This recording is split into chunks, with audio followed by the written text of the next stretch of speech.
The story began with the main protagonist, named Yechu, talking about fish, as they were living things familiar to everyone. He also mentioned that if one were to follow the history of biology, then fish had an astonishing reproduction rate, with different varieties of species dating back from the ancient period to the present.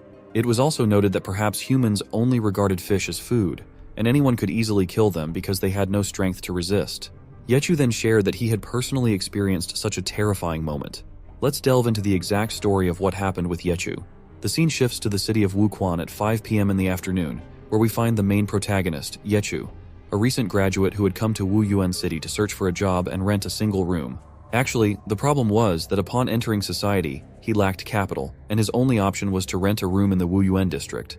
He also mentioned that the people living there had dubious backgrounds, and many were hesitant to interact with them. So, until he found a real job, he could only endure the suffering of renting a room. One night, the rain fell heavily, causing him to feel tense because he had an interview the next day. He hoped that the rain wouldn't affect the interview. So, despite the rain, he managed to fall asleep. In the morning, while he was sleeping, he felt a strange sensation of water on his leg, which confused him, prompting him to wake up. The moment he opened his eyes, he was stunned to see that his room was filled with water. It was a flood. Yechu wondered whether the flood was caused by the rain from the previous night. Suddenly, he noticed something in the water and was shocked to see fish with human faces wobbling in the water. He wondered how this could be possible.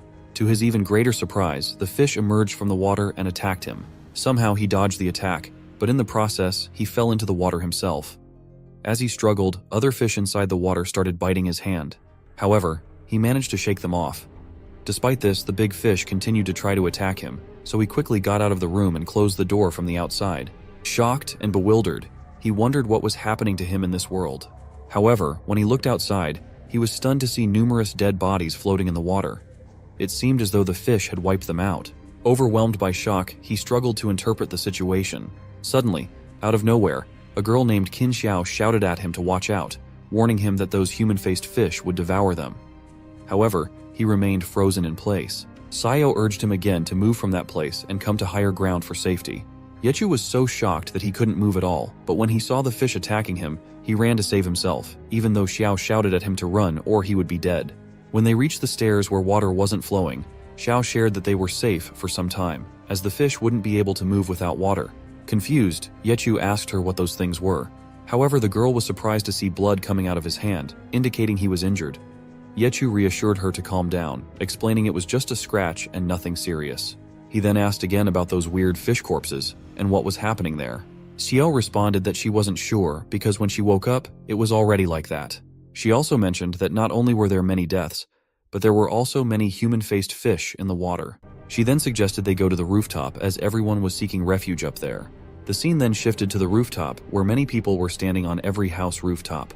Yechu was surprised to see that everyone was there, even the people from dubious backgrounds. As Yechu moved forward towards the railing to look at the surroundings, he was stunned to see that the whole city was flooded. After some time, government officials arrived via helicopter and announced that Wuyuan City was in a crisis. They urged everyone to be patient and wait for the rescue team. In the meantime, they advised not to touch the water and to properly close the windows at night while waiting for further instructions. They reiterated the warning not to touch the water, and then the helicopter departed from the area. An old man asked a person named Old Zhang whether he thought the fish and the flood were related. Zhang responded that he wasn't sure, but many people had died in the morning, and it was terrible. Suddenly, someone shouted and told them to hurry up as someone needed their help. Upon hearing this, Yechu ran towards the railing and found a boy hanging on a window of the top floor below the rooftop. The boy pleaded for their help to pull him up as he couldn't hold on any longer. Yechu shouted to Xiao to search for some ropes. As the boy began to lose his grip and the fish attacked them, he begged them to save him. By the time Xiao arrived and shared that they had rummaged through Uncle and her room, but there was no rope to be found, Yechu then asked the dubious boys if they had any ropes. One of the dubious boys responded by making fun of the boy hanging there, saying it was such a short distance that he could climb up by himself. Hearing this, Yechu was surprised and shouted at them, expressing disbelief that people were in danger and they were still making fun of it. Suddenly, the hanging boy howled in pain, causing them to rush back to sea. It was a scary moment for everyone as the fish now had hands, holding onto his leg and pulling him into the water. The boy shouted at them to help as the weird monster suddenly grew hands. Old Zhang then took off his shirt and asked Yechu to give his shirt as well.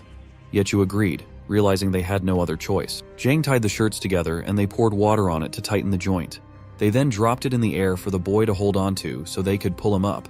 However, when he moved his hand to grab the makeshift rope, his grip loosened a bit. At that moment, the fish gained the upper hand and pulled him with more power. This time, the boy lost his grip with his legs as well, and he fell into the water. At that moment, the boy started howling in pain as the fish began attacking them. Seeing this, the people on the roof became tense.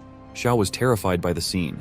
Old Zhang then shared his belief that there was no safety in a place where there was no water. So, Zhang asked everyone to quickly go back to their respective rooms and close all the windows and doors tightly.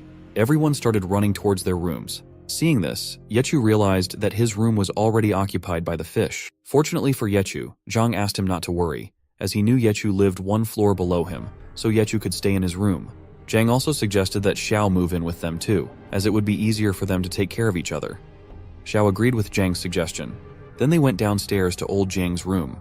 In a sudden turn of events, 3 people who didn't know each other, a odd job worker girl, Xiao, a retired veteran, old Zhang, and the main protagonist, Yechu, a graduate, needed to rely on one another for the rest of the time until the rescue team arrived. Afterwards, all 3 came together and arranged the room, investigating the food supplies and materials they had. Despite the challenges, they somehow managed to make it through the first night. In the room, Yechu asked Xiao to eat something, knowing they still had to endure the present situation for some days. But Xiao responded that she was fine, as she had just eaten a while ago. Yechu then remarked that no one had expected such a catastrophe to occur. He mentioned that he was supposed to go to a few interviews on that day.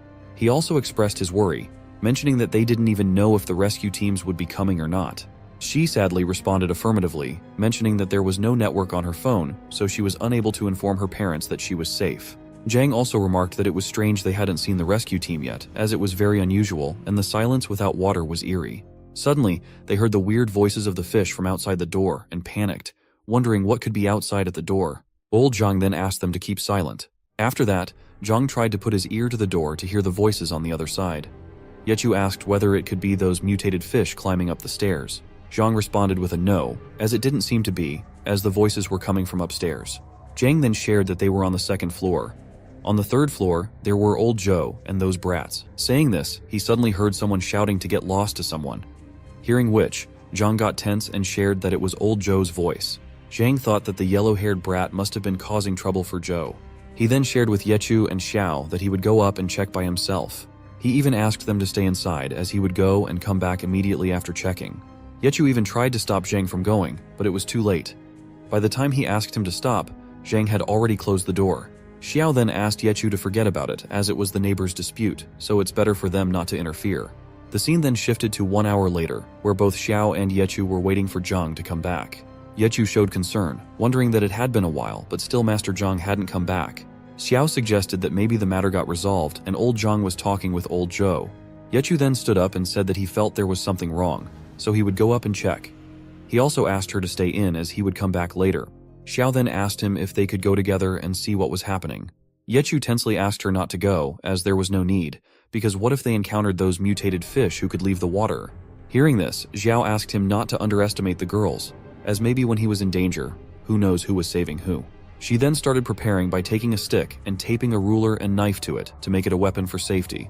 After preparing, she gave the stick to Yechu and asked him to hold it properly, as although it was simple, it shouldn't be a problem when used for self-defense. Seeing this, Yechu also got impressed. Then they both slowly opened the gate and went outside with a torch to see what was happening. But when they came out, there was a deep silence in the staircase. Yechu then said the creepy silence in the staircase passageway made her scared when she remembered that there were mutated fish below. Yechu then again asked her to follow him and carefully watch her step. Slowly, they moved forward towards the floor above, and after going a bit further, Yechu found a Swiss Army knife on the stairs. Xiao asked in confusion what he found, to which he responded that seeing the army knife lying around, he got confused as he had no idea whose knife it could be. So he asked Xiao to keep it, as they may have a use for it later. Suddenly, he got stunned and said that he also saw something on the wall. When he focused on that place with the torch, they were shocked to see that it was blood on the wall. Yechu then wondered where it came from and asked Xiao if she had seen it before. Xiao responded that she didn't know, as she was preoccupied with managing some items. She then asked if it could be the injuries of that person during the scuffle on top. As they moved forward, they saw more blood on the ground of the stairs. Seeing this, Yechu said that he thought it was definitely not from an injured person. Xiao then took some blood on the knife and looked at it closely. Yechu then said that he thought the situation was fishy. Master Zhang took a long time and didn't come back, and now there was a blood trail. He then tensely asked Xiao to let's hurry and go up, as he felt like something was happening, and those mutated fish definitely ambushed people. So Master Zhang could be in danger. But Xiao held his hand and asked him to calm down and not get anxious, as she was observing the situation. And it could definitely be different from what he was thinking. She then said that she thought the blood was sprayed on the staircase with purpose, as if there was really someone injured. Then there should be a trail of blood around the surroundings, and even it was so close to their room, yet they never heard a shout for help. Suddenly, a new type of beast appeared in the scene behind them. Yechu asked again that it was too late, so who would spray blood on the stairway? Shai responded that it could just be that yellow brat venting, as he had done disgusting things before. She also said that she thinks the yellow brat boy dropped the knife there. Yechu responded that he didn't care about that gangster, maybe it's like she said. Yechu then asked her if they should better go upstairs and look for Master Zhang. As he was climbing more stairs, he felt something slippery at the boundary of the stairs. When he saw with the torch, it was saliva of someone. But he thought of it as water and wondered where did it come from, as it looked like it was from the top drilling down. Suddenly, Yechu realized that there was something at the top of the stairs. When he put the torch towards it, they were stunned to see that it was a more mutated version of fish, with 2 legs and 4 hands. Watching, Yechu tensed up as the mutated fish left the water and came onto land. But still, the fish didn't attack them, which confused everyone. It was strange that the fish showed no aggression towards them at all. To investigate, he used his stick to move the fish away. The moment the stick touched the mutated fish's whisker, it sprang into action and lunged towards them. They were frightened by this sudden attack, but still used the stick to defend themselves. To their surprise, the fish used its hands to walk on land. It even wielded the stick as a weapon, striking back with surprising force. Yechu was almost knocked to the ground by the strength of the attack, but Xiao managed to grab his hand just in time, preventing him from falling. After being saved, he lay on the stairs. But soon the fish got dangerously close, opening its mouth as if to eat him. Before it could strike, Xiao attacked the fish with the stick, sending it flying through the air with the force of the blow. Tensely, Xiao asked Yechu if he was okay or if he had been hurt. Yechu responded affirmatively and jokingly remarked that the one who saved whom was mixed up. Taking the stick from her, Yechu went to attack the fish. But in no time, the fish darted away from its spot and began to run. As the fish dodged his attack, Yechu missed and started shouting at it to wait and not hide. Ignoring the warning, he began to chase after the fish, but Xiao urged him to stop, cautioning that they didn't know if more mutated fish were on the way. Yechu urged Xiao to hurry and suggested they go upstairs to find Master Zhang, sensing something might have happened to him. They dashed towards the 3rd floor, and as they entered, they were shocked to see a larger and more menacing mutated fish waiting for them. This time it was like encountering a horse or elephant-sized fish with long tail, legs, and hands. Behind it, they saw a person. Confused, Xiao asked who was on the floor. Yechu responded that it must be the yellow-haired brat she mentioned earlier. However, it turned out to be Master Zhang who was slowly approaching the mutated fish from behind. With a swift move, Zhang grabbed the fish and began stabbing it with a knife. He then shouted at Yechu to seize the opportunity and evacuate old Zhou from the room. Tensely, Yechu inquired about Master Zhang's well-being. Zhang, focused on the urgency of the situation, instructed them to go and assist old Zhou first, as his leg had been bitten off. Agreeing, they rushed into the room to find old Zhou. Sitting inside, Zhou reassured them not to shout, recognizing them as the neighbors who lived 1 floor below. Yechu and Xiao were shocked to see old Zhou's leg, bitten clean in half by the fish. Yechu asked in confusion what had happened to his leg and how the mutated fish had entered the room. Zhou explained that the intelligence of those mutated fish was terrifying. They climbed up using the nearby electric poles. Yechu observed that the mutated fish looked different from the first day they encountered them, noting that the fish didn't have eyes. Zhou agreed, adding that he had also noticed that the mutated fish didn't rely on their sight to navigate their surroundings. He further explained that he and old Zhang, after narrowly avoiding danger, had been hiding without daring to make a sound. However, their ascent had caused a clatter, which distracted the attention of the mutated fish. Xiao shared that old Zhang had been gone for a long time, causing them to worry, so they went up to find him. Yechu added that they found the stair passage covered with blood on the walls. Hearing this, old Zhou shared that it was likely done by the fish. When the sky turned dark, he observed some species engaging in similar behavior and wondered if they were marking their territories in that way. Yechu, feeling tense, exclaimed in shock, "Territory making, really?" Old Zhou responded that he wasn't sure about the fish's intentions. He suggested they leave the place for now and discuss it later. As they exited, Zhang came flying towards them, prompting them to halt. Zhang shared that despite not knowing where the mutated fish came from, they still seemed intent on attacking and consuming them. The mutated fish roared and lunged towards Zhang once more, but Zhang fought back using a broken table as a makeshift weapon. However, the mutated fish proved to be incredibly powerful, and Zhang struggled to hold his own against it. Old Zhou instructed Xiao and Yechu to wait while he distracted the mutated fish. He urged them to focus on taking old Zhang with them, emphasizing that they didn't need to risk their lives to save an old, crippled man like himself. Yechu responded to Zhou, urging him not to give up, as they wouldn't abandon him. Furthermore, she pointed out that merely locking the mutated fish away wouldn't provide them with a sense of safety. As Yechu searched his shirt for something to use as a weapon, he found nothing useful at all. He also noticed that the previous knife they had was still lodged in the head of the mutated fish. Though there were bottles around, Yechu thought they weren't useful, as smashing one would render it useless after just one hit against the mutated fish. For assistance, Xiao found something and asked him to take a look. It was the wood used to tie the knife, with sharp edges that could work as a weapon. She suggested that while it might not pierce through the skin, it could be effective attacking through the mouth and piercing through the fish's brain. Yechu liked the idea, so he took the wood stick and asked Xiao to take care of old Zhou. Meanwhile, Zhang continued to battle the mutated fish, but he began to falter in the face of the fish's overwhelming power. As Zhang found himself defenseless, the fish attempted to attack him, but fortunately, Yechu arrived just in time, thrusting the stick into the mouth of the mutated fish. However, the fish held onto the stick tightly. Now, both Zhang and Yechu worked together, pushing with all their might to drive the stick further inside. Even with the combined strength of Yechu and Zhang, they struggled to overcome the mutated fish. Suddenly, the fish began pushing them back, prompting Xiao to join in and assist Yechu, while old Zhou lent his support to Zhang. With their combined effort, they managed to vanquish the monster. Afterward, they breathed a sigh of relief, but the sense of danger lingered. Yechu wondered aloud where the mutated fish monster had come from. Zhang speculated that it might be related to the city flood, as they hadn't heard any other news that could explain its appearance. Old Zhang then instructed Yechu to tidy up the medical supplies, gather more alcohol and bandages. He also directed Xiao to bring all the water bottles and consumables from the cabinets in the room. As they both began their respective tasks, Yechu asked old Zhou about what had happened at the staircase earlier. Zhou explained that he had been feeling bored, so he decided to watch a Chinese opera on his phone. However, those two slime balls couldn't tolerate it, so they decided to pick a fight with him. While they were scuffling, the mutated monster broke through the window and ambushed them.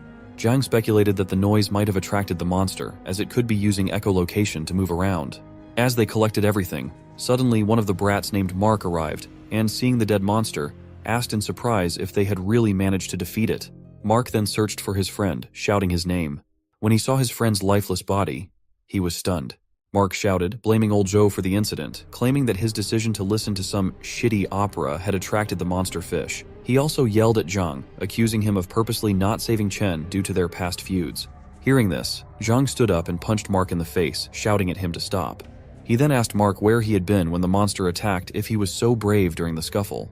Mark responded tensely, asking if there was anything wrong with just wanting to stay alive. Old Zhang furiously shouted at Mark, emphasizing that no matter how many grudges they may hold, if Mark wants to live, there must be mutual respect and no troublemaking.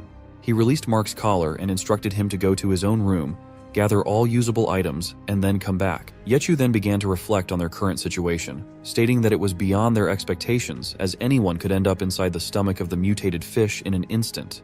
She emphasized that all they could do was cooperate with each other, even if the other party might be someone they didn't like. He shared that afterward, they blocked the staircase below to prevent any more mutated fish from coming up and barricaded from everywhere. After placing the injured old Zhou on the bed and completing all the necessary tasks, it was now midnight. Most people fell asleep, trying to put the incident with the mutated fish to the back of their minds. The scene then shifted to the next morning, where everyone was still asleep. Suddenly, Yechu heard the sound of splashing, as if someone was swimming in the water. As he opened the window to take a look, he was stunned to see a horde of fishes swimming in the water below. Just like Yechu, another person from the opposite building was watching them, but suddenly, for reasons unknown, that person opened the window. The moment it opened, all the fish horde moved towards it and climbed up inside the building. After that, the boy was howling in pain. Seeing this, Yechu got frightened and closed the curtain in fear. The sudden change in Yechu's expression made Zhang tense, so he asked Yechu what had happened. Yechu replied, asking him to keep silent. So Zhang ran towards the window to look, and when he looked, he also got scared. Zhang then asked Yechu to find some masking tape to seal the windows. Slowly, they covered the window with tape so that the fish couldn't enter. Zhang then shared with everyone that the mutated fishes had already ambushed the survivors in the opposite building. For their own safety, he asked them not to go near the windows. Zhang asked Xiao about the ration arrangements, inquiring about the food supplies. Xiao responded that, combined with the food supplies from old Zhou and Mark, they had enough food for 10 days. However, the biggest problem was clean water, as they didn't have enough. Based on her estimation, they could only last for 1 week. Zhang then explained that, according to the plan, they had a week's time to wait for the rescue team to arrive. Mark, with a puzzled and angry expression, asked why there was a lack of water when the entire city was flooded. Zhang furiously retorted to Mark that if he wanted to feed the fish, then no one was stopping him. Yechu then shared some daunting news about the medical supplies, revealing that there were only 3 rolls of bandages left, half a bottle of alcohol, and old Joe needed water when he was changing his bandages and washing his wounds. Yechu also mentioned that the most important thing was that they didn't have any antiseptic medicine. Old Joe then assured Zhang that he would be fine as he was tough and didn't need to waste so many resources. However, Mark made a sarcastic comment about old Joe, suggesting that Joe made a mess and now wanted them to clean it up for him. Hearing this, Zhang got furious and angrily hit the table. He asked Mark if he had had enough of his rubbish talk, warning him that if he continued to spout nonsense, he dared to believe that he would be thrown out of the room. Furiously, Mark asked if he had said something wrong, pointing out that there wasn't enough food and water for them. He questioned why they needed to consider leaving when they were in a relatively safe condition. Mark also argued that if they moved further, they would have to assist a handicap, questioning if Zhang wanted to send them to their deaths. Before Zhang could respond again, Xiao shouted and asked them to stop fighting. She suggested that instead of arguing, they should focus on finding solutions to resolve the immediate problem. Xiao then proposed that they shouldn't divide the food and water into equal shares, suggesting that the young people like them could endure a bit more. She also advised Master Zhou that he needed to prevent moisture from getting to his wounds to avoid infection. She also told Zhou that if he needed to clean the wound, he should just use the unboiled water from the kettle. Old Zhou responded that he had no problem with that, as he wouldn't burden them all. Xiao then shared with everyone that they needed to minimize activities that required a lot of movement to reduce sweating and water loss. Zhang also agreed, emphasizing that everyone would need to endure a little bit as they had to survive until the rescue team arrived. Yechu then summarized that they followed Xiao's advice and distributed the food and water accordingly. However, as each day passed, the food slowly diminished. He also shared that everyone was focusing on the window outside, hoping to hear the sound of help arriving. However, at the window, there were only pitiful cries of the survivors. Until the 6th day, there was no sound, not even a person shouting or cries coming from the window. The scene then shifted to 6 days later, where old Zhou was in a bad condition, lying on the bed. Yechu asked Zhang about old Zhou's condition. Zhang responded that Zhou's condition wasn't looking good as his wounds were infected and his fever hadn't subsided. Zhang then asked Xiao how much food and water they had left. She sadly responded that there was still some food left, but the water could only last until the next day. At that moment, Yechu took up his water bottle and noticed that he only had a small amount of water left. He reached to drink it, but for some reason he stopped. Yechu then offered the water to Xiao, suggesting she should drink up since she hadn't had a sip all day. Xiao responded with a no, insisting there was no need for her to drink water, and they would better save it for old Zhou. Suddenly Zhang heard something and asked both of them to stop talking. After listening carefully, Zhang surprisingly shouted, "It's the sound of a helicopter!" Zhang stood up and went towards the window to confirm. After seeing the helicopters, he felt happy. Zhang then ordered everyone to quickly tie up their shoes and pack up everything as they needed to hurry up to the rooftop. Mark was sitting silently. Seeing this, Zhang shouted at him and asked him to help in packing. Zhang then asked Yechu to come with him as they would help old Zhou together. So they went inside the room to carry old Zhou. At that time outside, Xiao was packing up, but Mark pushed her away and ran towards the outside of the room to reach the rooftop alone. Seeing him running, Xiao tensely asked him not to run and to be careful as there may be mutated fish on the staircase. But Mark didn't hear anything from her and ran away. When Zhang and Yechu came back with old Zhou, Xiao shared that the brat had run away alone. On the other side, the captain of the helicopter team, named Raka, announced for the other helicopters to maintain formation as they were still 25 kilometers away from their designated location. On a helicopter, a trooper named Chang, when he looked down, also got surprised as the location seemed to be in the midst of an apocalypse. Suddenly, he saw someone asking for help from the rooftop of a building. Chang asked the pilot to lower the altitude as there was a survivor on the rooftop. The pilot tensely responded that they hadn't received any orders to rescue survivors. Chang insisted that the helicopters could still carry some more people, so they should take the survivor in first. Reluctantly, they lowered the helicopter and Mark ran towards it. With the help of the army, he managed to get inside. Chang asked if there were any more people in the flat, because if there weren't, they needed to hurry up and leave. Hearing this, Mark got tensed and responded that there was no one left behind, and he was the only survivor, so they should hurry up and leave. So Chang asked the pilot to immediately increase the altitude and follow the troops. By that time, others also arrived on the rooftop, and Yechu shouted for them to stop and not leave as they were still there. Hearing this, when Chang looked down, he was surprised to see them. To his even greater surprise, he found Master Zhang among them. Chang then furiously asked Mark why he had just said there was no one left. Mark got tensed and responded that he didn't know about them because he didn't know them. Suddenly, they received orders that their mission was their first priority, so the captain asked them to get back in formation. The pilot also asked Chang to think as they needed to carry on with others. Chang was still worried for Master Zhang, so he took his bag of supplies towards Zhang and the others. Seeing this, the other troops got shocked and asked what Chang had done as those were their army supplies. Chang responded that he threw the supplies bag because it would help Zhang and the others to survive for some more days. On the other side, seeing the supplies bag, Yechu shouted that they didn't want anything, they just needed to be rescued, so they should be taken in the helicopter. To Zhang and the others' surprise, all the helicopters moved forward. Inside the helicopter, a troop asked Chang if he knew the people standing on the rooftop. Chang responded with a yes, explaining that the one who carried the injured old survivor was his former instructor. He continued his talk, explaining that while he was in the special forces, he got to know Instructor Zhang, and they lived the army life together for 3 years. Half a year ago, when he was dispatched to the central area, he saw Instructor Zhang for the last time, as Zhang had already retired by that time. Chang then admitted that he hadn't expected to meet Master Zhang again, and he hoped they could endure until the army completed their mission and returned. Hearing this, Mark laughed and referred to old Zhang as an old fogey person. He even said to Chang that Chang must have suffered a lot, as that old man Zhang was bad-tempered and unreasonable. Hearing this, Chang got furious and put his gun to Mark's mouth. Stunned, Mark asked what it was about. Chang responded that he had discovered a while back that Mark wasn't a good person. In fear, Mark said that he thought he had a misunderstanding with Chang's instructor, old Zhang, so please put the gun down. Chang responded that he didn't care if Mark held grudges with his instructor, but if from the present time Mark dared to hamper their mission, then Mark would have to eat bullets. Mark responded with an, okay. Then, they got another announcement from their leader that they had reached the destination, so upon arrival at the buildings, they immediately needed to carry out the operation. Everyone agreed with it. After some minutes, a helicopter named Alpha 3 shared that they had discovered a large swarm of mutated fish, so they immediately opened fire to eliminate them. Slowly, everyone acknowledged their command and started firing at the mutated fishes to eliminate them. From the sound of bullets, Mark got scared and closed up his ears. After some minutes, when the surrounding got silent, he opened up his ears and eyes.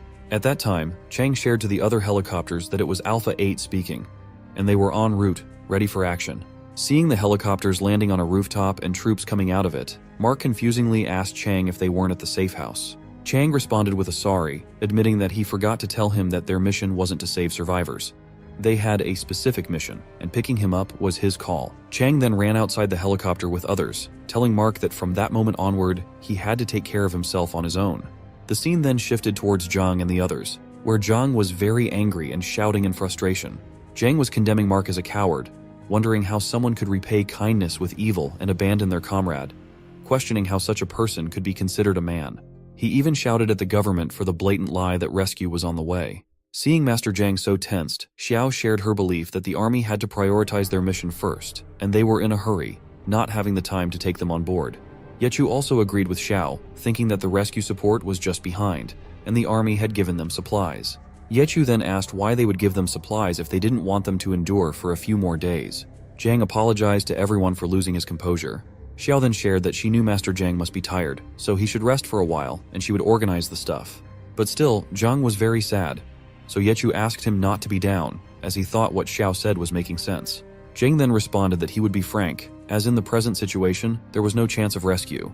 Hearing this, Yechu shockingly asked why. Zhang then shared that he recognized the helicopter number. It was from a base in the city, which meant that the disaster befell not only Wuquan City, but also those cities near the sea.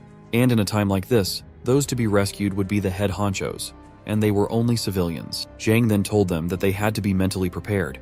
If they wanted to live, they could only rely on themselves. Afterward, Zhang asked Xiao if there were any useful items. Xiao responded that there were some medical supplies, canned food, and a few packs of biscuits, but no water bottles. She also mentioned that there were some military supplies and took out a binocular.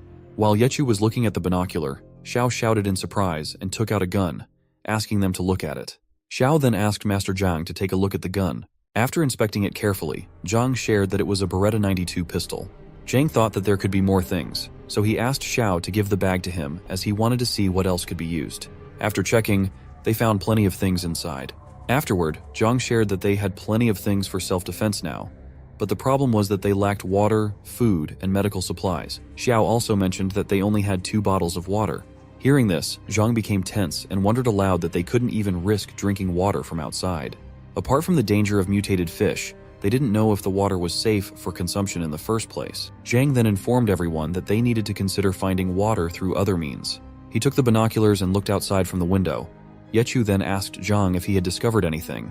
Zhang then handed the binoculars to Yechu and asked him to take a look at the other side of the street. When Yechu looked through the binoculars, he saw a grocery store and a pharmacy at the intersection. He then asked Zhang if he was referring to those places. Zhang responded with a yes, explaining that since the main door was closed and locked, it indicated that the supplies inside hadn't been taken after the catastrophe. Hearing Zhang's explanation, Yechu tensely asked if Zhang was considering getting medicine and water from the shops across the street. Zhang responded with a yes, explaining it was the best approach he could think of. Afterward, Zhang took out a piece of paper and started drawing a map of their surroundings. He asked Xiao and Yechu to look at the map, pointing out that the pharmacy and the food store on the street were the only way for them to get clean water and medical supplies. He also shared that there was 1 block between them and the shops. Yechu expressed his concern, saying that he thought getting there wouldn't be so simple. Zhang responded with a yes, acknowledging the challenge, but he assured them that they had 2 methods to accomplish the task. Zhang then explained the first method, which involved crossing the blocks using planks, 1 step at a time. They would then access the store by going down from the 2nd floor after reaching the rooftop. Xiao responded, pointing out the problem with the first method, as they didn't know the distance between the blocks, and they were uncertain about accessing the rooftop. Zhang acknowledged Xiao's concerns and explained that there was also a second option available. Zhang shared that the second option was to use the covered cable wires on the 2nd floor to climb there and enter through the window. However, he cautioned that it was close to the water and very dangerous. For the present moment, he couldn't think of any other ideas to reach the shops, as these were the only methods that could work. Xiao then carefully examined the map and pondered for a moment.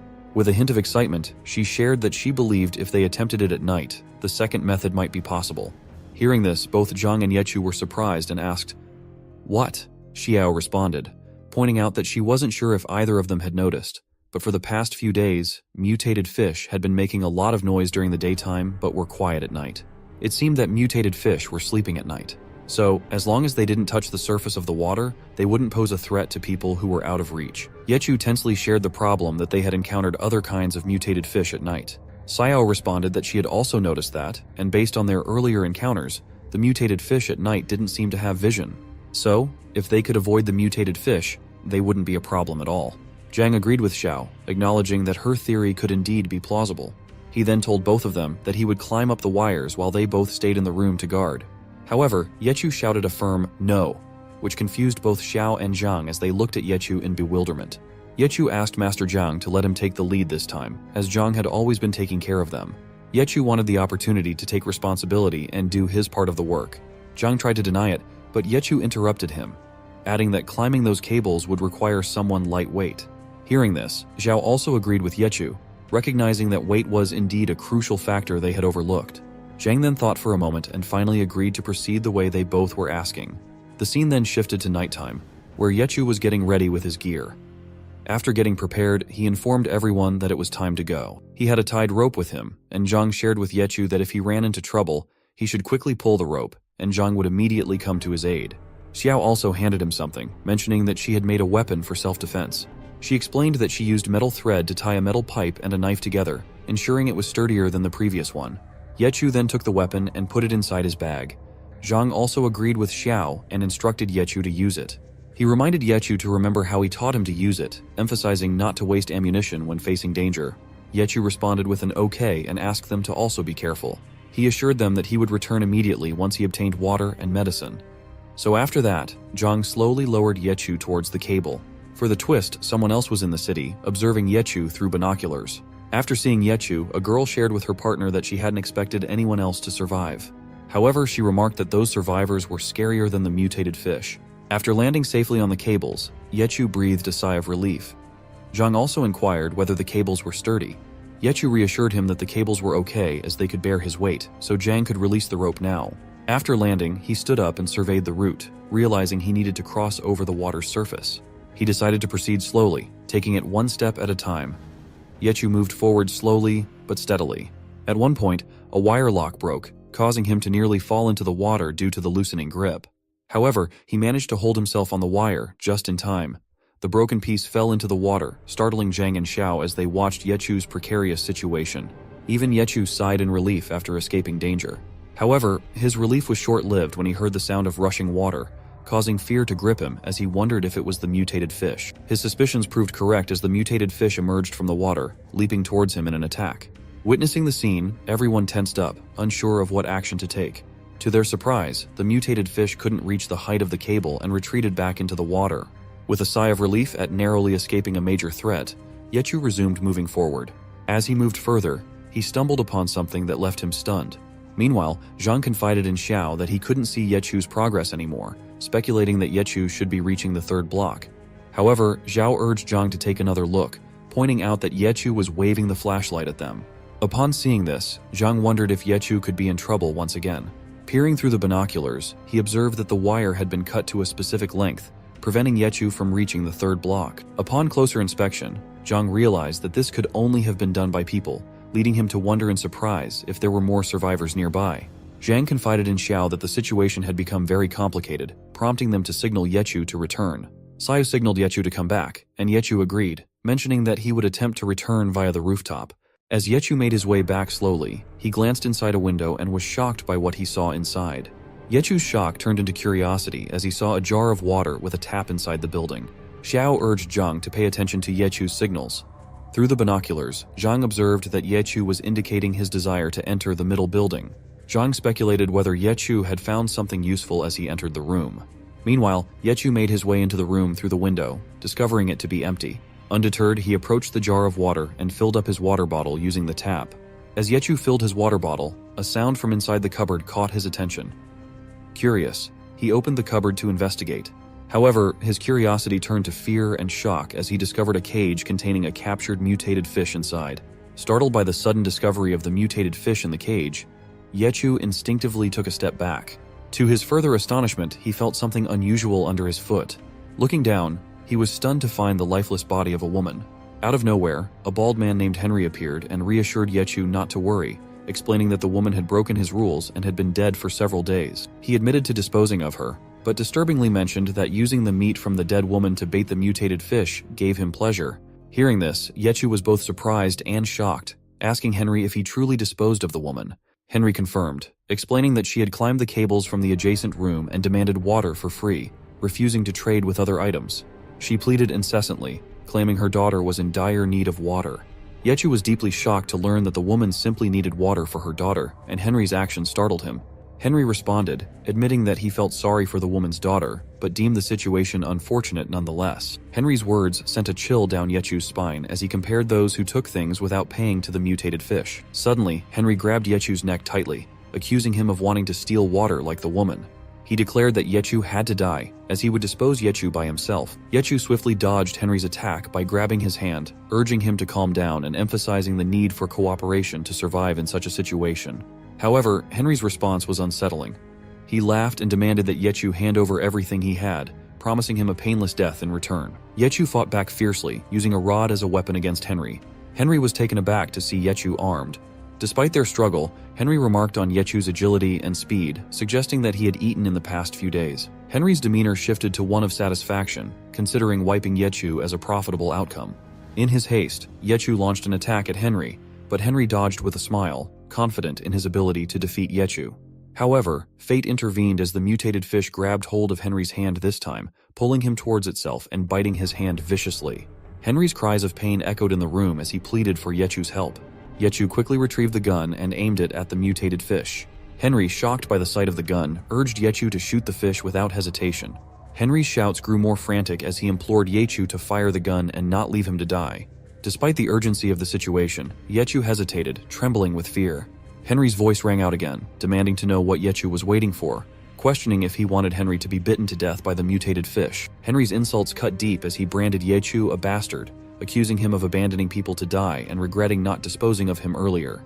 Overwhelmed by Henry's words and the intensity of the situation, Yechu's consciousness slipped away. In a daze, he fired the gun without aiming, succumbing to the chaos of the moment. Upon hearing the gunshot, Zhang and Xiao were filled with fear. Zhang, tense with worry, instructed Xiao to take care of herself and Zhou as he rushed to find Yechu. Using a rope, Zhang descended quickly on the cables. Meanwhile, near Yechu, it was evident that Henry had been disposed of. Yechu was shocked and wondered how it had turned out like that, as he had only wanted to save Henry. Suddenly, he heard a voice coming from the window. Without thinking, he pointed the gun towards it. But this time, it was Zhang, so he asked Yechu to calm down. Zhang then asked Yechu what had happened just moments ago, why he had shot and at whom. While asking, Zhang noticed the surroundings and tensely asked what had happened with them. Yechu sadly responded that he had wanted to get some water when he was attacked by Henry, and Henry had even attacked the woman lying on the floor. Yechu also explained that during the scuffle, Henry got bitten by the mutated fish in the cage, so he had wanted to use the gun to shoot the fish and save Henry. But somehow, he ended up shooting Henry instead of the fish. Zhang responded to Yechu, telling him not to be tense as it wasn't his fault. It was Henry's perverted nature that had grown during the crisis that was the cause. Zhang then urged Yechu not to blame himself, as it wasn't the time for it. They needed to check the room for anything they could use, so they slowly went further into the adjacent room to find some supplies. Meanwhile, the mutated fish, seeing them moving away from the room, seized the opportunity and slowly took the cage keys from Henry's pocket. In the room, Yechu found some rations in the cupboard and snacks in a carton. He told Zhang that he had found rations and grocery items. Zhang also mentioned that he had found many water bottles stored in the cupboard. Yechu also noticed there were many jugs of water and interpreted that they must have been looted from others and the grocery store during the crisis. Zhang then shared his suspicion that Henry had attacked more than one person. He also asked Yechu not to worry too much about it and focus on gathering as much as possible. Meanwhile, Xiao was anxiously waiting at the window for both Yechu and Zhang. Suddenly, to her surprise, someone from above entered her room directly through a rope. Startled, she attempted to shout for help, but before she could, the girl covered Xiu's mouth and reassured her not to be afraid, explaining that they just wanted to take cover for the time being. Xiao, surprised, asked who they were and if they were survivors like her. The girl responded affirmatively, explaining they were indeed survivors of the catastrophe. Suddenly, Xiao heard another voice declaring that they were finally safe, at least for the time being. When Xiao looked, she saw it was a boy. The boy also mentioned that the mutated fish hadn't chased them. Meanwhile, the scene returned to Zhang and Yechu, who were both carrying as many things as they could in their bags. Zhang then offered Yechu a water bottle to drink. As Yechu drank, he looked very sad. Observing this, Zhang asked what was troubling him, wondering if he was still thinking about the recent incident. Yechu responded with a yes, expressing that even though that person deserved to die, he had missed his shot and ended up shooting them, weighing heavily on his heart. Zhang then shared with Yechu that he reminded him of a soldier he once trained. Zhang then began sharing about a person named Chang. Chang was a new soldier in the Special Forces, struggling during training and until his first mission, when he eliminated an enemy for the first time. From that point onwards, he completely transformed into another person. Zhang also shared that he always found Chang drinking beer. He believed that when someone made their first kill, there would be an internal struggle in their heart, as the person they had killed might have been an enemy or even a truly evil individual. It was a matter of respecting life, but part of that respect might gradually diminish under the pressure of the catastrophe, which had him worried. Zhang then asked Yechu to stop talking as they needed to hurry back. As they were about to leave, they suddenly heard something from behind. When Yechu looked back, he was surprised and acted strangely, running towards the cabinet to check. Seeing this, Zhang asked what was happening. Yechu responded that he thought the cabinet had been moved by something. When Yechu looked behind the cupboard, he shockingly told Zhang that there was something behind it. Curiously, they managed to move the cabinet somehow, and the moment they saw behind it, they were shocked to find a big hole in the wall. When they looked inside, they saw that cables had been used to make a bridge between the two rooms. Seeing this, Zhang said that he thought it must have been done by Henry. After Henry cut the cables outside, he must have used them to steal stuff from the next room. Yechu also responded that it was the reason there was no need to wonder why Henry's room had so many groceries. Zhang was also shocked that the fighting outside in the city was beyond their expectations. Suddenly, Yechu remembered something and asked Zhang if the pharmacy shouldn't be near the room. When Yechu switched on the torch to look into the other room from the window, he was surprised to see a little girl in the window. So Yechu wondered whether the girl was the child of the woman. Zhang agreed with Yechu, considering it possible that the girl was the daughter of the deceased woman. Zhang then shared with Yechu that they had to save her, as they couldn't leave the little girl alone in the room. So they slowly moved on the cables to reach the other side of the room. When they entered, they saw many medicines, including antiseptics and bandages, just what they needed. Suddenly, something dropped to the floor, catching Yechu's attention, but Zhang asked Yechu to ignore it, emphasizing that first, they needed to find the little girl. So they slowly moved into another room adjacent to that one. They saw that the room had some medical devices, and suddenly Yechu heard a voice coming from the cupboard. So Zhang ordered Yechu to open the door from that side while he stood on the opposite side. The moment Yechu opened the door, the little girl came out with a knife and started slicing it through the air with her eyes closed, trying to protect herself from them. She was shouting at them not to come close, accusing them of being bad people. Without stopping, she continued slicing the knife, demanding that they stay away and leave. Zhang and Yechu raised their hands in surrender, trying to show they meant no harm. So the girl stopped for a moment. Zhang then asked her to put the knife down, explaining that they were not bad people, despite what she might think, and that they only wanted some water and medicine and wouldn't hurt anyone. The girl child started crying, so Yechu reassured her not to cry, reminding her that they had dealt with the bad person. The girl child's name was Lily. Lily then stumbled to the ground and started crying, asking why they didn't give her mother back. She kept pleading with them to somehow give her mother back. Hearing the voice, a mutated fish was moving slowly towards it. Even the mutated fish passed by the front of Xiao's room. So the boy in the room shared that there was still one fish below them. The girl saw Xiao looking so sad and tired, so she offered her some water, thinking Xiao must be thirsty. The boy shouted at the girl, asking her what she was doing, as they didn't even have enough water for themselves to drink. The girl shouted at the boy, arguing that those people had brought them inside out of goodwill, so giving one bottle of water as compensation wouldn't be too much. Xiao spoke up, noting that looking at them, they had such good weapons and equipment, so they probably weren't from Wu Quan. The girl then apologized for not introducing herself earlier. She introduced herself as Liu, a competitive archer. Liu also explained that when the catastrophe happened, she was practicing in the archery range. She then introduced the boy as Li.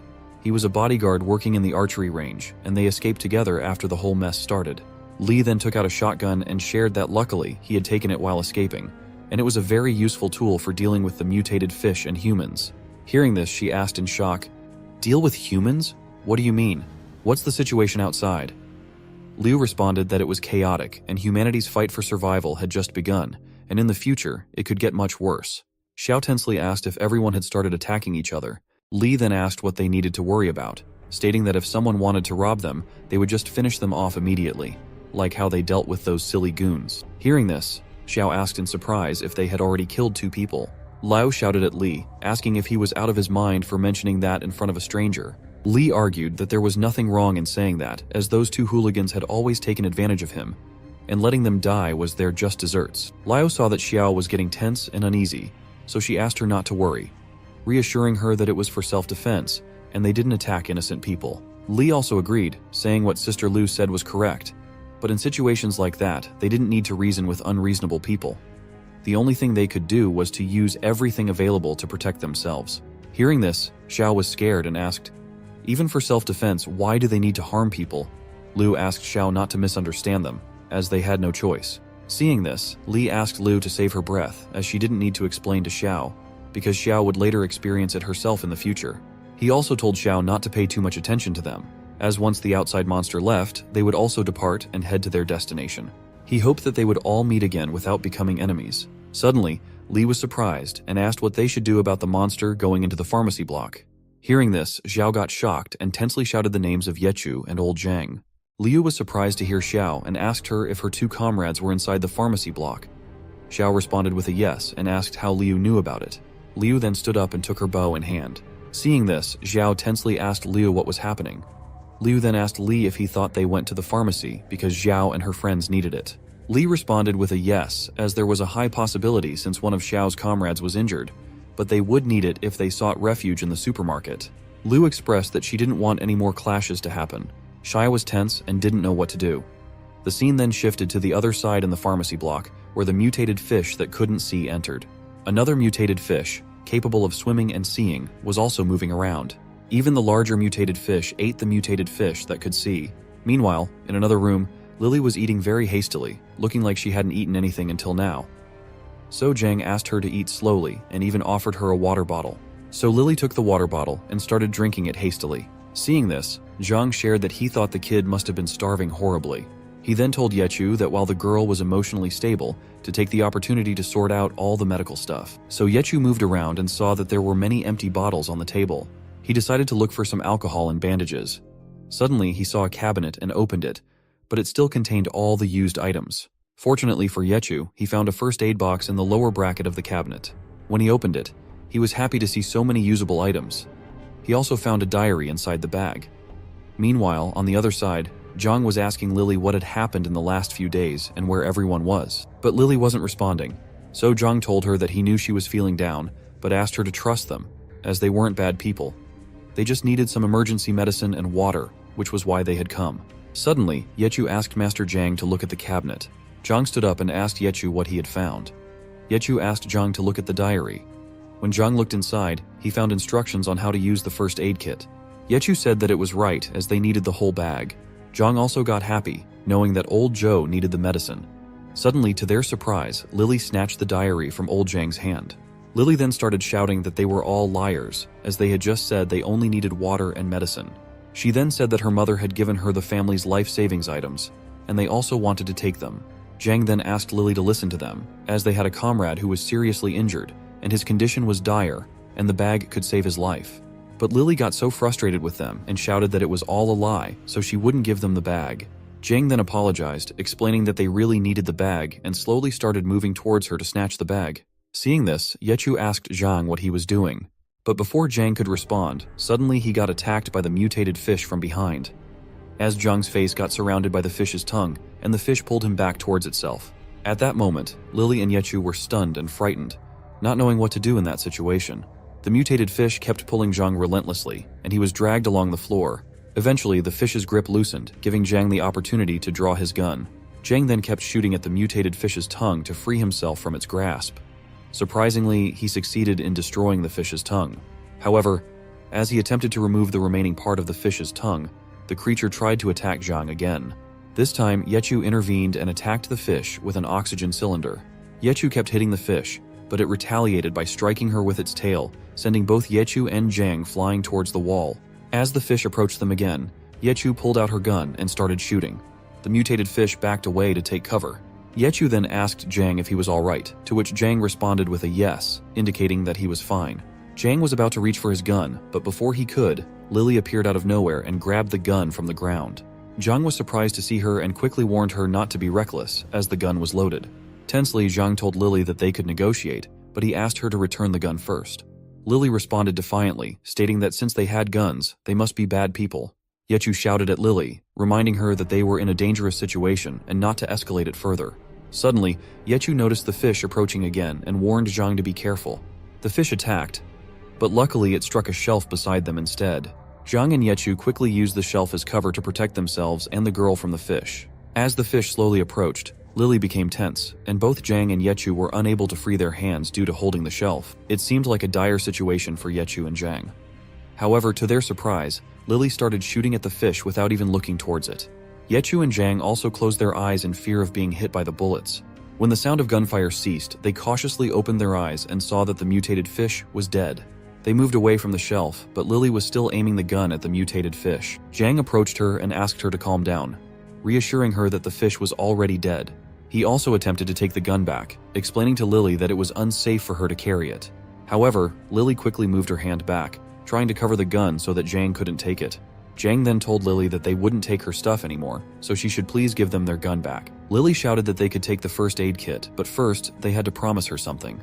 On the other side, it became evident that numerous mutated fish were converging towards the pharmacy block. Li observed this and informed Lu and Xiao that the disturbance seemed to have attracted all the nearby mutated fish. Hearing this, Xiao became tense and started worrying about Yechu and Zhang. Li then suggested that they could use the length of the rope to cross the rooftops. However, before proceeding, he asked Xiao to set terms since he was going into the pharmacy block to get what he needed. Saya requested that they help her comrades, so if the pharmacy had enough items, everyone could take whatever they wanted. But if there wasn't enough to go around, the items Yechu and Zhang took would belong to them as long as both of them could escape safely. Xiao agreed with this condition, as she was okay with everything as long as both Yechu and Zhang returned safely. Liu then offered the bow to Li, suggesting that he take it with him as it could help him in a pinch. However, Li declined, stating that he had no use for it. Furthermore, he mentioned the need to stabilize the situation at Xiao's place, emphasizing that their intentions had been exposed and Xiao might not see them as good people anymore. Liu agreed and reassured Li not to worry about them, emphasizing the importance of returning immediately after finishing his task. Li responded with an okay, and then proceeded towards the rooftop to make his way to the pharmacy block. On the other side, all the mutated fish began climbing inside the pharmacy block, presenting a terrifying sight. Meanwhile, the scene shifts back to Lily and the others, where Lily had already made her promise, and Zhang and Yechu had agreed to it. Lily asks them to keep their promise. Zhang reassures her not to worry, as they will definitely keep their word. Lily, feeling tense and desperate, asks when they can leave. Jong explained that they couldn't leave immediately as they needed to treat their friend's injuries first. Once his condition stabilized, he promised they would uphold their end of the deal. Yechu then asked Lily about the whereabouts of the people from the pharmacy block and whether there were any survivors. Jang also inquired about what had happened in the pharmacy block. Lily responded that she didn't really know what had happened outside the block, but once the mutated fish appeared, she and her mom stayed in their room. She also explained that her mother ran the pharmacy, so they lived there, and they were trapped inside when the flood came, unable to leave. She mentioned that the opposite building housed the food store, and everyone, including her mother and herself, went there to purchase food. She also shared that during the night, the mutated fish climbed the stairs and attacked humans at first sight. Her mother managed to block the pharmacy door on the second floor, but the cries from outside continued until the next morning. Zhang then informed her that it was the same on their side, as his friends were ambushed by the mutated fish on the first night and suffered injuries. Yechu then asked if Lily knew Henry, the bald guy on the next floor. Lily responded that Henry arrived by the cables on the third day, and they assumed he was trying to escape from the mutated fish. However, they later discovered that Henry was actually a thief who attacked people. She also revealed that Henry had hurt her mother and stolen all their food and water. Lily continued to share that her mother was worried that Henry would return, so she cut the cables outside the window to prevent him from finding a way back in and stealing the remaining food and water. Lily recounted that after her mother cut the cables, she became worried about starving, so she went to beg Henry for some food and water. However, she never returned. Lily then started crying. Hearing Lily's story, Zhang shared that during a catastrophe, morality often vanished, and the worst of humanity was revealed. He asked Lily to stop crying, reassuring her that Henry had already met his end, and perhaps it was deserved. Lily, still crying, asked why her mother didn't come back. Zhang, unsure of what to say, took a few moments to think before responding. He suggested that perhaps her mother had been rescued by a helicopter during the day, but was unable to take them due to time constraints. Seeing everything unfold, Yechu couldn't help but wonder about the grim reality of their situation. In such dire circumstances, they were forced to resort to lying to children to keep them calm and to arm themselves to fight for survival. Yechu pondered how long they could endure the challenges ahead, relying on their will to live and their ability to cooperate with others. Suddenly, the sound of breaking glass shattered the tense atmosphere, startling Lily. As Yechu and Zhang turned towards the source of the noise, they were shocked to see numerous mutated fish converging towards them. Zhang realized that the sound they had made earlier had attracted all the mutated fish. Slowly, every mutated fish began advancing towards them, intent on attacking. However, they managed to defend themselves by shooting at the approaching fish with their gun. Lily shouted and urged Zhang and Yechu to use alcohol. Confused, Yechu asked what she meant. Lily explained that the skins of the mutated fish were sensitive to alcohol. She had seen someone use alcohol to drive them away before. Yechu urgently asked Zhang to hurry and find the alcohol. However, Zhang had already begun taking them out, assuring Yechu not to shout as there were plenty of bottles. They started throwing alcohol towards the mutated fish one by one, but with so many of them, it wasn't having much effect. Realizing that there were too many mutated fish and not enough alcohol to deter them, Zhang instructed Yechu to stop wasting bullets and suggested they run. Zhang and Lily began removing the barricades they had placed across the door to lock it. However, when Zhang opened the door, he saw something that shocked him. Actually, Zhang was shocked to see Yechu being chased by mutated fish, but somehow Yechu managed to dodge them and emerged from the room. He quickly blocked the door with everything he could find. Zhang shouted to Yechu, urging him to make his way to the stairs, for this was their chance to escape to the roof and come up with a plan. The mutated fish were constantly trying to break out of the room. Lily and the others started running towards the rooftop. To their surprise, a mutated fish emerged from above and attacked Lily. In an instinctive move to protect her, Zhang got in between them, risking himself. During the struggle, Zhang's hand was bitten off by the mutated fish, but he managed to defeat it nonetheless, ensuring Lily's safety. Blood flowed from Zhang's hand, causing Lily to become terrified. However, Zhang reassured her that he was all right and urged her to go upstairs and open the door to the rooftop. He also called for Yechu to hurry.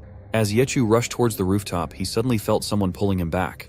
Turning around, he realized that someone was being engulfed by the body of a mutated fish. Startled, Yechu realized it was actually that person who had grabbed onto him from behind, trying to hold him back. When Yechu looked back, he saw that the person was Mark, pleading for Yechu to save him. However, Yechu realized that the mutated fish were closing in on them, and even Zhang urged him to ignore Mark as they were in imminent danger. With no other choice, Yechu left the bag with Mark and hurriedly ran away to safety. Meanwhile, Lily reached the topmost floor and attempted to open the door, but she struggled to do so. To her surprise, the door swung open from the other side, causing Lily to stumble and fall to the floor. As she looked up, she saw a man holding a shotgun in his hand. Meanwhile, on the other side, Yechu was fiercely shooting down the mutated fish that were chasing them. There, the man asked Zhang about his injury. But to their surprise, not only were mutated fish coming from below, but some also appeared from the stairs above. Seeing this, Yechu tensely shouted at Zhang to watch out as a fish was about to attack him.